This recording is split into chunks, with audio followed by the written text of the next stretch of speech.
My name is Milad Alami. I have written and directed a feature that's called Opponent, and it's about Iranian wrestler who is forced to flee Iran together with his wife and two daughters because a devastating rumor is spread about him. And it's a kind of psychological drama with kind of a noirish feeling, and it's a mystery. And I hope that everyone watches it. Jag vet inte vad kan jag säga. Kanske den här hotell. من بیشتر چیزایی که پشت سر گذاشتیم یادمه. خونمون همیشه خیلی یهویی شد. آلبومای عکس، تابلوهای رو دیوار، لباسا. اون شب قرار بود یه مهمونی داشته باشیم. همه رو دعوت کرده بودیم، یه تکیلا هم گرفته بودیم. خیلی وقت بود دلم می‌خواست یه جشنی بگیریم. بی خیال همه چیشیم. یهویی شوهرم اومد خونه، سر تا پاش خونی بود. هممون شوکه شده بودیم. دخترها همینجور گریه می‌کردن. بهش گفتم دیگه بعد از اینجا بریم. هرچی تونستیم رو جمع کردیم، سگمون رو گذاشتیم پیش همسایه، با ماشین خودمون رو رسوندیم مرز کردستان، بعدم راه قاچاق. دیگه اومدیم اینجا. Hi, welcome to the Teddy Award. My name is Zsombor Bobák, and this time we are discussing the film Opponent.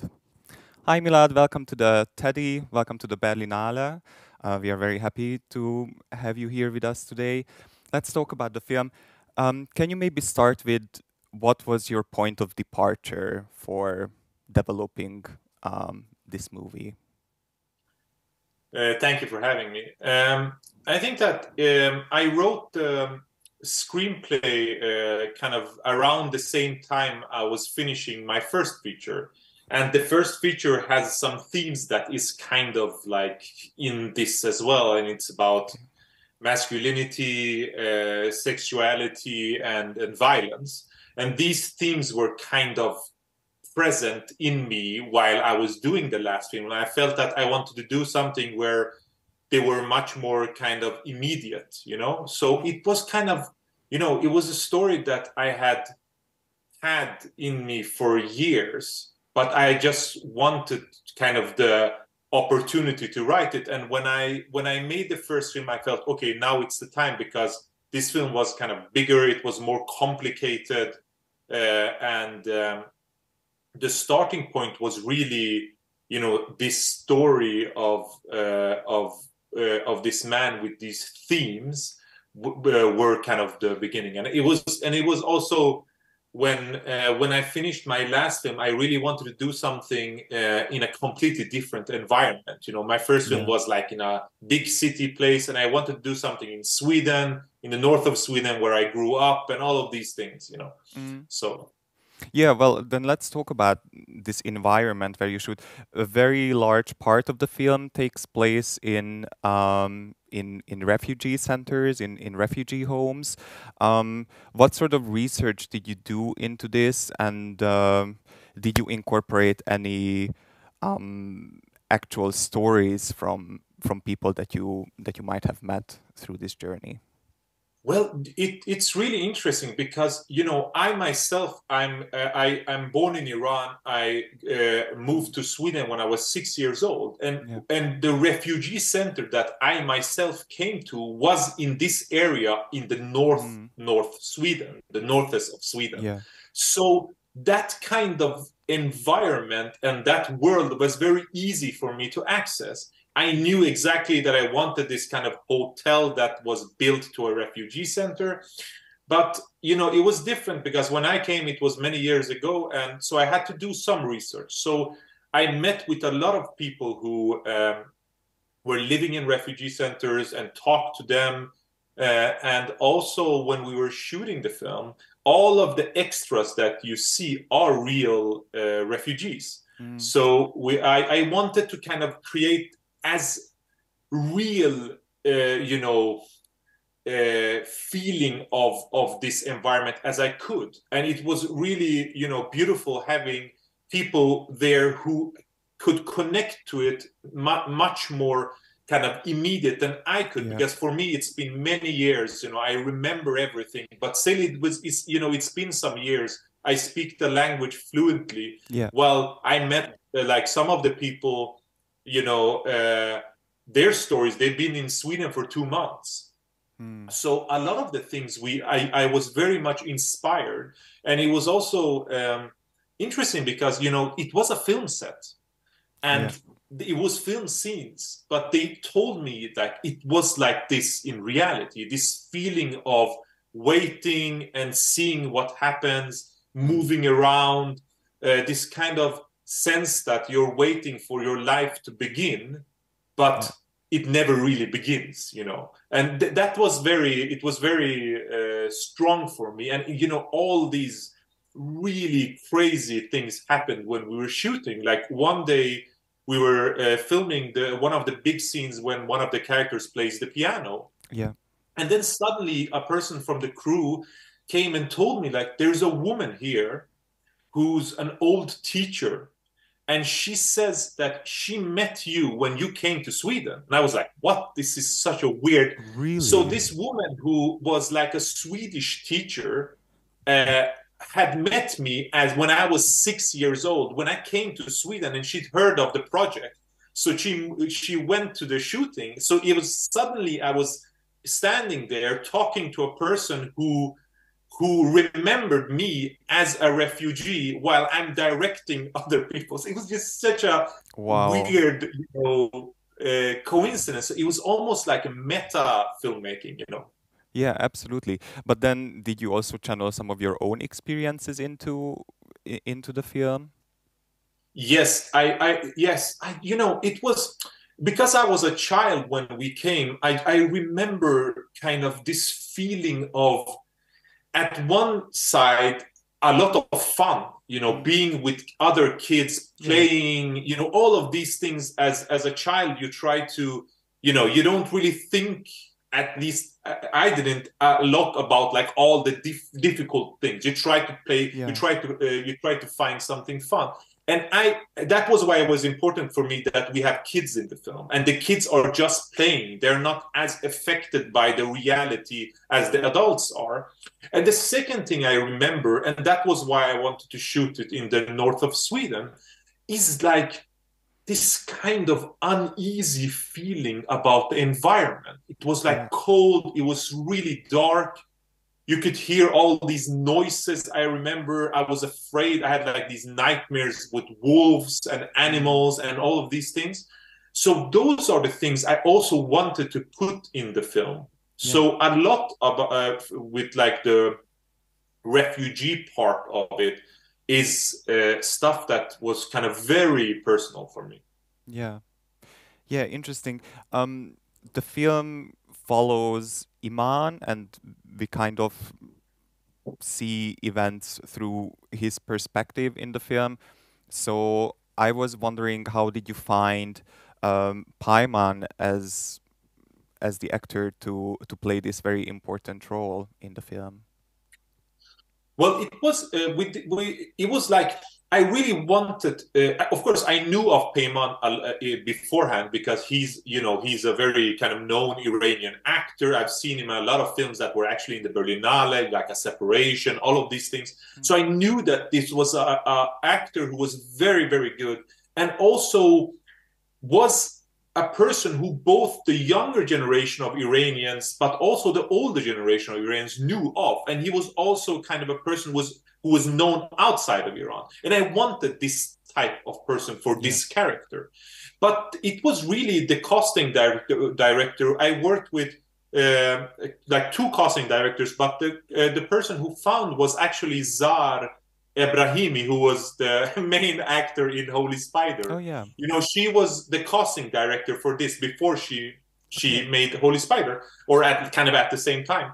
And I talked to her about like having someone who was kind of could have a very rich interior life, and Yeah. because the character doesn't talk that much in the No. film, and Payman's face was just like, it's so filmic. So it was through her. And I sent him the script. We talked. He really liked the idea that it was kind of this noirish kind of mystery thing that I also was very important for me. So it kind of began there. Yeah.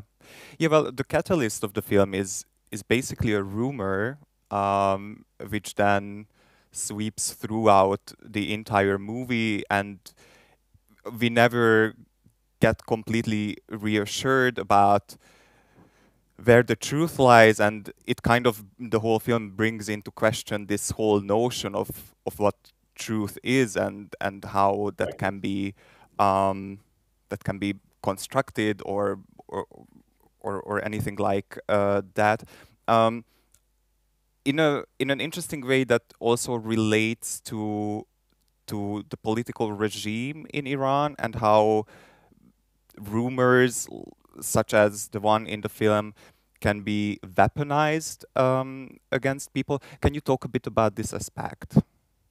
Well, it's kind of on a kind of on a deeper level, the film is about freedom and the lack of freedom, Yeah. And I just wanted to find, a kind of something that in the rest of the world is complete, or not in the rest of the world, but at least parts of Europe and American, blah, blah, it's completely like norm. It's like it doesn't like affect you if this rumor gets out. While in Iran, it can completely destroy your life, And that was why, it was important to have this rumor and say like, okay,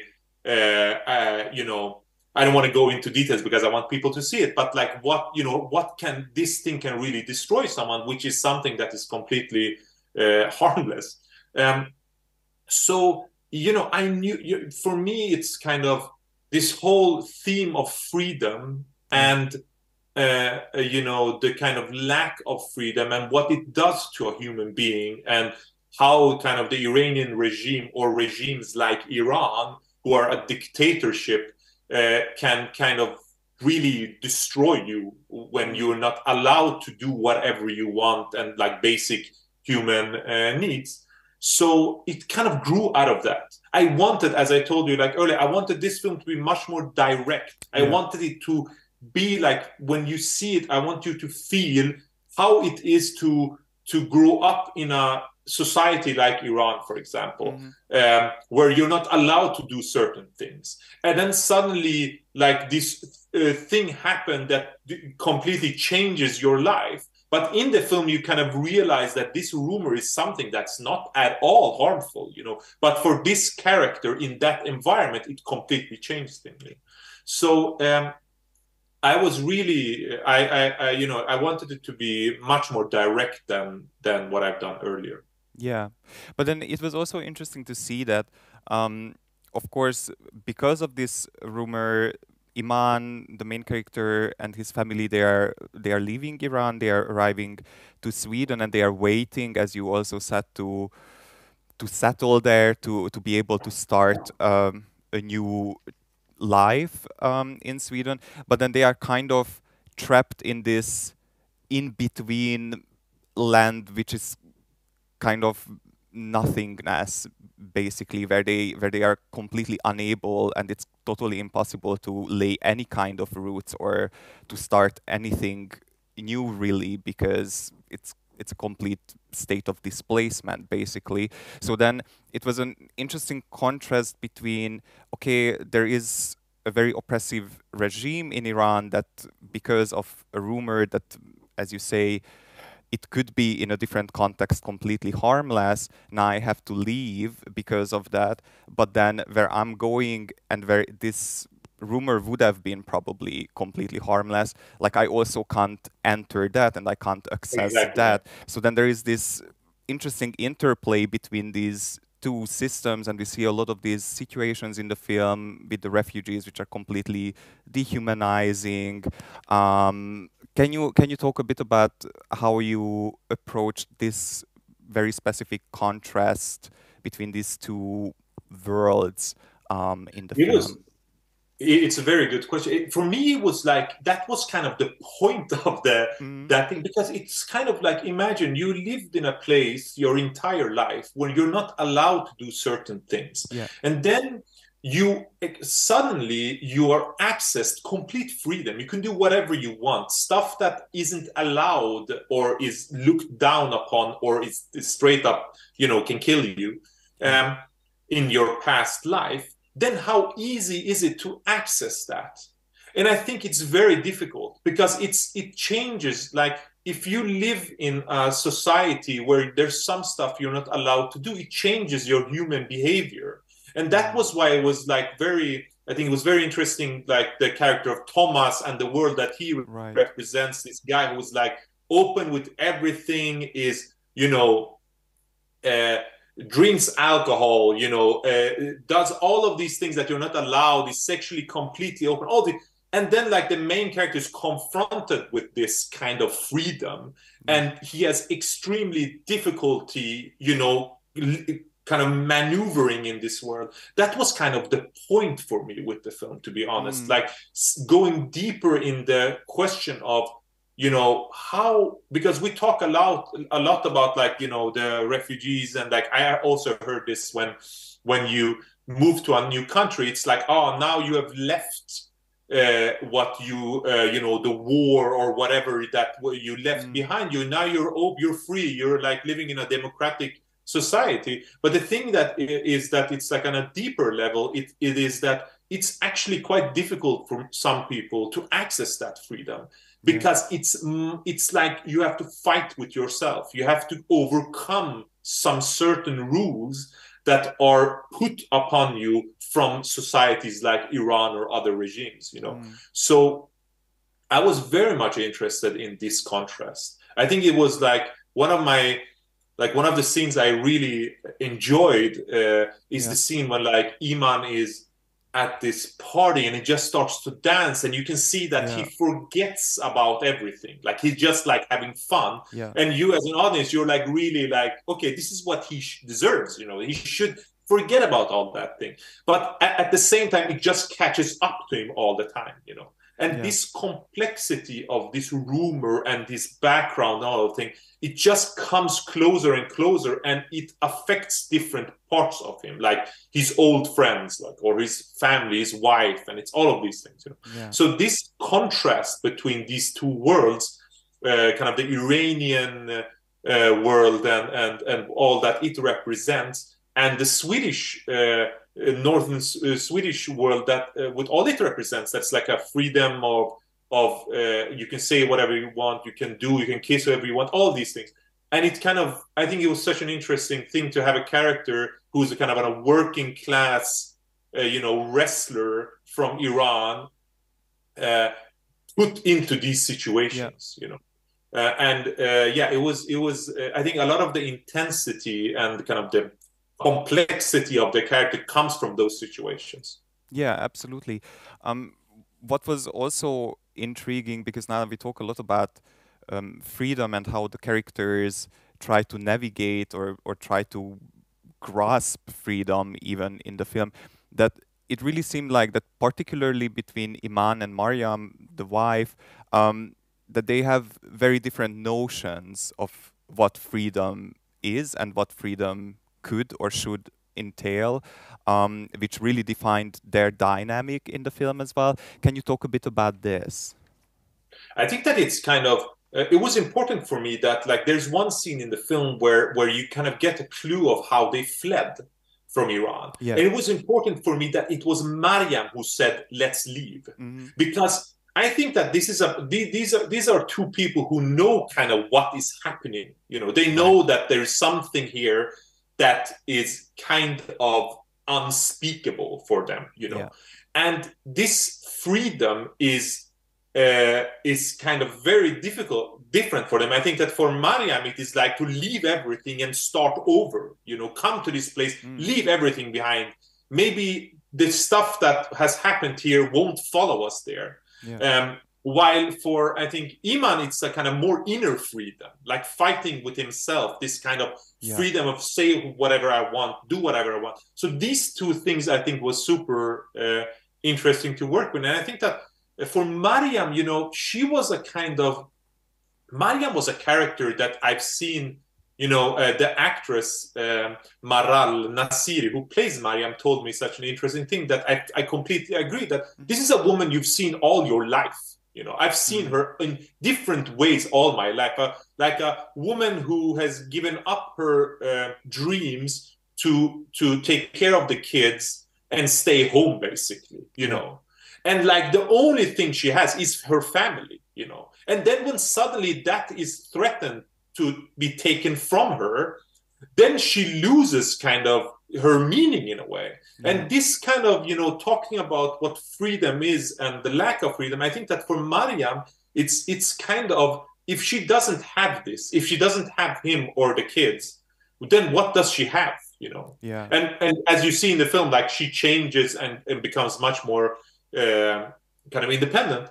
But it was interesting working with those two characters, also because, you know, I don't want to go too much into the ending, but it's a provoking thing that she does, you know, like, you know, the whole thing about like how it ends. It's kind of I really liked this. Also, you know, on a deeper level, I also like to take the kind of stereotypical image of a couple from Iran, like the woman and the man, the masculine man, the woman who stays home, and completely destroy this image, you know. I wanted to shatter it because it's so much part of the Iranian society, you know, like what women are allowed, what men are, and I wanted to take this kind of these archetypes and completely destroy them.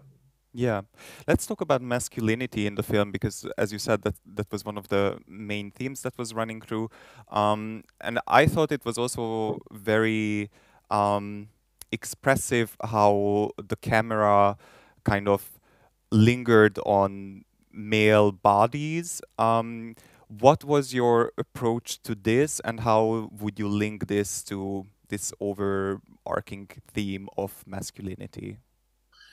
That was kind of, you know, I really like the whole idea of masculinity and all of this kind of body fixation came from the wrestling part of it, to be honest. Like when I knew, okay, he's a wrestler, and I think that wrestling is such a beautiful sport, you know. It's like it's almost like a dance, and you have these kind of very muscular bodies that are kind of fighting with each other, and it almost becomes this kind of, you know, it's like almost like hugging in very intensely. And I wanted the camera to be interested in their bodies. I wanted the camera to fixate on them and kind of and kind of, you know, also show the tenderness in this kind of violent sport, because the sport is very kind of, it is like extremely high tense, you know. And I wanted, you know, there are some scenes, for example, where it really goes into details, and you see like how they're really kind of fighting. It goes into kind of a slower pace. So that theme of having a character coming here and meeting a different kind of masculinity that is in Iran, you know, and having a kind of a different world, you know, where we as the viewers see these male bodies as something that are beautiful, that are kind of tender, and also very intense. And I think that there is a kind of intensity that comes from that. Like every time the camera kind of focuses on details, you as an audience start to like question, like what is the meaning of this? And I wanted the wrestling to be, I wasn't so important or interested in like who wins, who loses. It was much more kind of, you know, what does it mean? You know, what is it like to be in a wrestling? What is it to kind of have this kind of these bodies and these kind of very tense situations? And we talked a lot with Sebastian Vintre, who's the cinematographer, that it should be beautiful. It should be tender. It shouldn't be violent, because there was so many other things in the character's life that was violent, you know, like his life, everything, you know, in the refugee center. The wrestling should be an escape.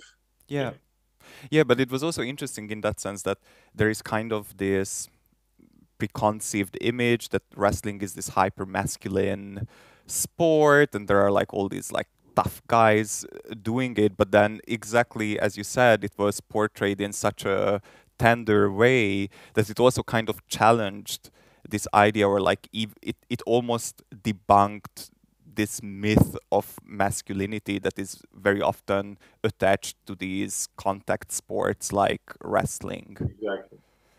I think that there's a lot of like, I think that we create kind of these archetypes or kind of these cliches when we have, when, especially in the kind of European, you know, context, like when it's sport with men that are like either like MMA, fighting, whatever, you know. Yeah. But I think that there is as much tenderness and as much kind of intimacy there as any other sports. I think it was just fun to also when we did the choreography with the wrestlers, I was like very much interested in let's do it as beautiful as possible, you know. Yeah. The theme of violence was also quite special to me when I was watching the film, because I mean, Iman, like throughout the film, when you see him interact with his environment, like he is like the least violent person that you can imagine. But then somehow this violence creeps up to him, and there are moments when it's almost as if the consequences force him to resort to violent solutions. Can you tell us about how his character relates to violence? Well, I think that it was kind of, I wanted the violence to be kind of very fast and very like you know, immediate. You know, I wanted it.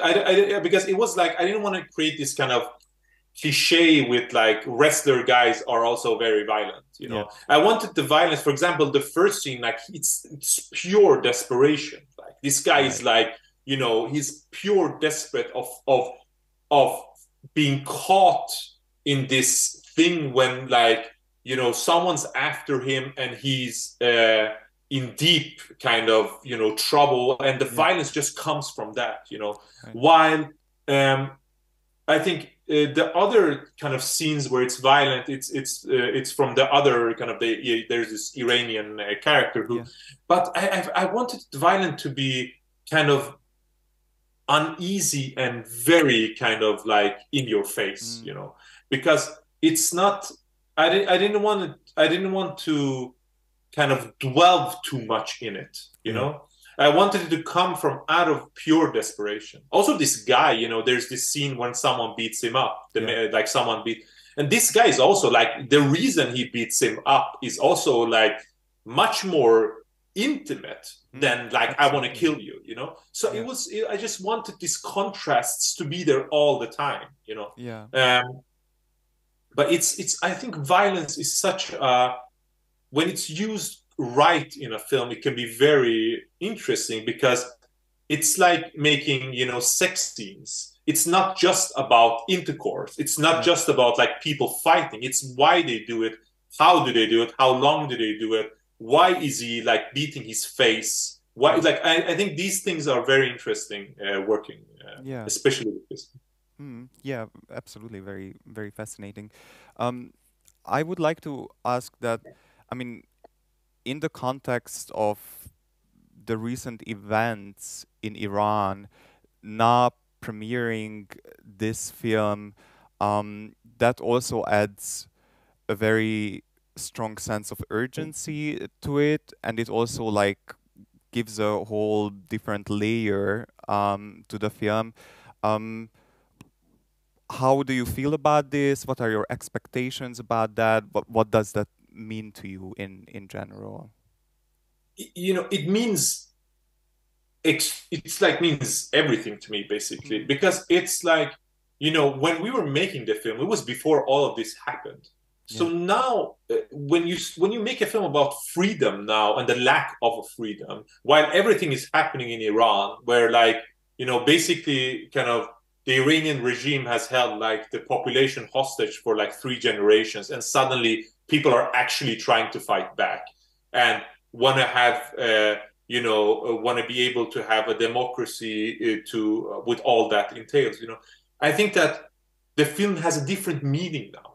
It is kind of, it feels much more important in a way, to be honest. Like when we're making it, I had to explain a lot about this kind of situation for the crew, like who are the people following him, why is he doing this, what is this rumor, blah blah blah blah.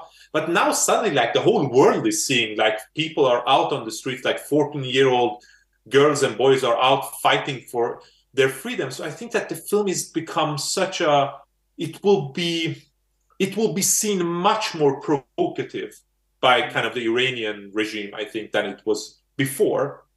And I hope that it will give people who are in this, who are like on the streets and who want to be, free, it gives them some kind of strength, that it's like, we are giving focus on those things, And I think that the film is, and I'm also like extremely proud it's Berlin, out of all of the places, because I think the festival has had such a long tradition with kind of also films who are, also this kind of, films that are themed queer and all these things. I think it will give it something that is very strong. Yeah. Well, Milad, thank you so much. And yeah, it's definitely a delight to have the film in the program.